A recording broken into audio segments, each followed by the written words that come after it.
Hello, habari zenu.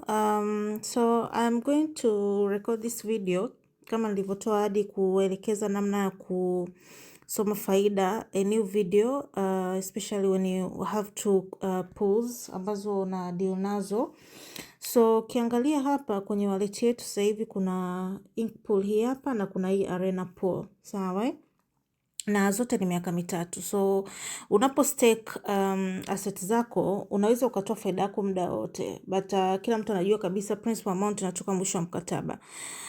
So unasomaje faida zako? Kwanza ukiingia kwenye wallet hapa chini hapa kuna hii sehemu imeandikwa product. So utaenda kwenye pool ambayo wewe unataka, kama ni ink pool utaingia hapo, kama ni arena pool utaingia hapo. Mfano tukibonyeza ink pool hapo utaona faida zako zinavyoingia hapa kila siku kama kawaida, unaona. So you can just read hapa hivi kila siku unaona profit zako, na ukija kuangalia huku mfano kama hii account na hii wallet ina mikataba minne, unaona. So huku hapa chini hapa unaweza ukaangalia mikataba yako yote minne, 1 2 3 4, na ukifungua kila mkataba, ukibonyeza tu kwenye mkataba wote hapo utaona malipo ya kila siku. Mfano kama hapa ukiangalia hapa utaona malipo yake hapo.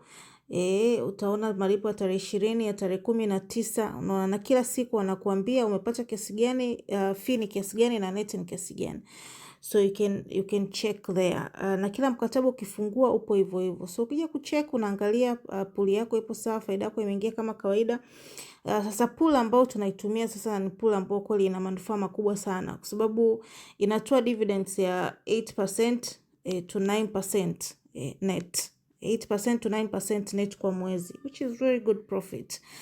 Kama nilivyowapigia mahesabu kwenye video iliyopita, let's take an example.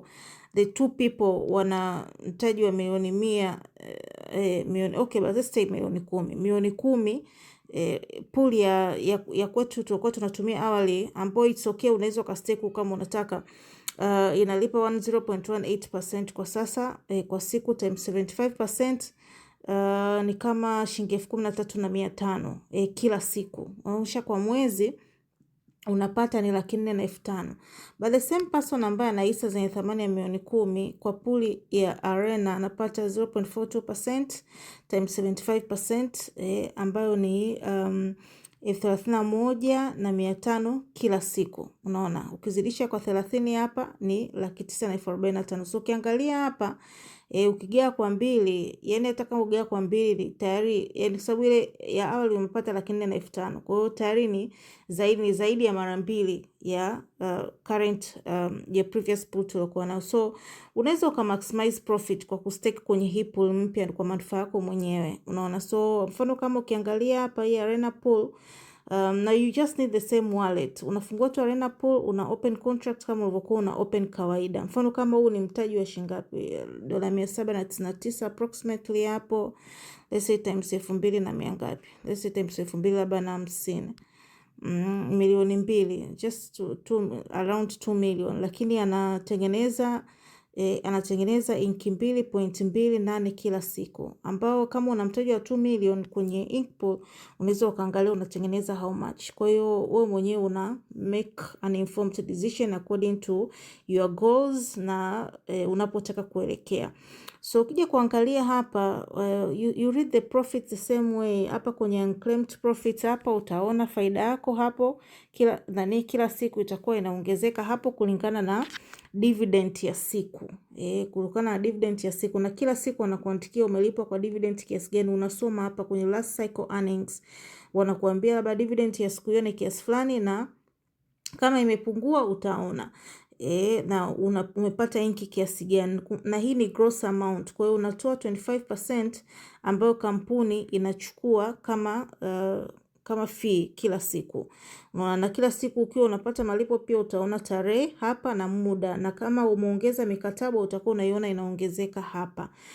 Then hii ni total earned ya mikataba yote ulionayo. Na pia ni gross. Kwa hiyo ukitaka kupata net una minus 25%. Yote mpaka na faida ambazo umesha restake au umeshazitoa kwenye wallet yako. Then hapa hivi ni idadi ya vipande hivi, hapa idadi ya vipande hivi. Then hapa ni thamani ya vipande vyako kwa wakati huo kulingana na bei ya kipande. Kwa hiyo thamani hapo huwa inapanda na kuongezeka. Ni kama tu hapa hivi watu wengi wanachanganya. This ka place here huwa kanaongezeka na kushuka kulingana na bei ya kipande. Lakini idadi ya inki hii haibadiliki. Itakuwa tu inaongezeka, au kama umetoa inamaanisha kwamba utakuwa unaanza upya kuhesabu, yani kuanza kupata malipo kutokana pale ambapo umeharvest. So kama tunaelewana hapo. Then unaweza ukaja pia ukafungua mkataba wako huku ukaangalia. Imagine just 3 days mkataba una only 3 days, lakini umeshaanza kuleta matumaini makubwa sana. So that's how unaweza ukanavigate around this part ya product detail na ukaweza kujua what to do. Ukiwa na maswali yoyote usisite kuuliza. Karibuni sana.